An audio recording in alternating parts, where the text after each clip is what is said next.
So we took the set of standards and criteria from the RAPA document that had been prepared earlier. We added a column so that staff could indicate where they were, and we created a criteria from 1, which was that we were completely happy with that area, through to 5, that it was an area which needed attention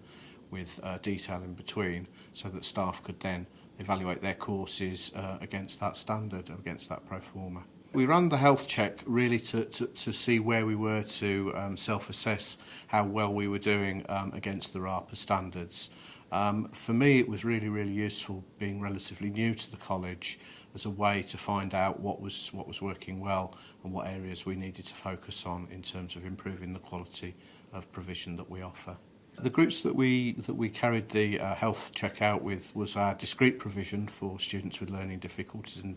disabilities, our Pathways programme, and we also carried it out with our partnership with the MAP College. The first thing we did was to hold a meeting with the various groups of staff that we were involving in the project. So we have a quality manager within the faculty, we invited all the teachers within the faculty, the lead LSAs, and we also have a transition worker who is a key player in everything that we do. So we met, we shared the standards, we shared the purpose and the output that we wanted to get from the process, and then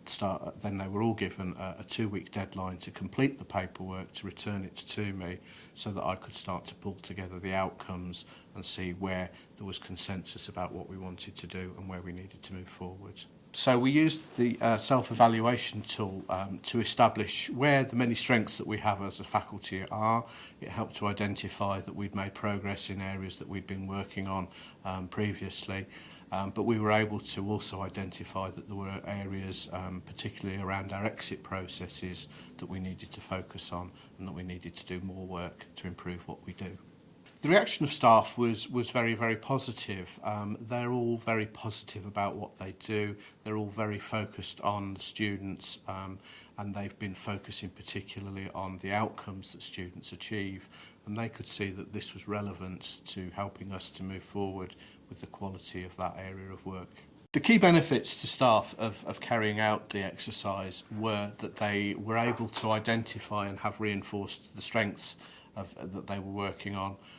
but also to agree and to gain some consensus as a staff team about what we needed to move forward on. So rather than them working individually on areas of their course, they were able to work together to improve things overall. The things that we learned were that we do have many strengths, and it's important that we emphasise those strengths to anybody who comes to visit us, whether that be parents, whether that be Ofsted, whether that be other colleagues from other colleges.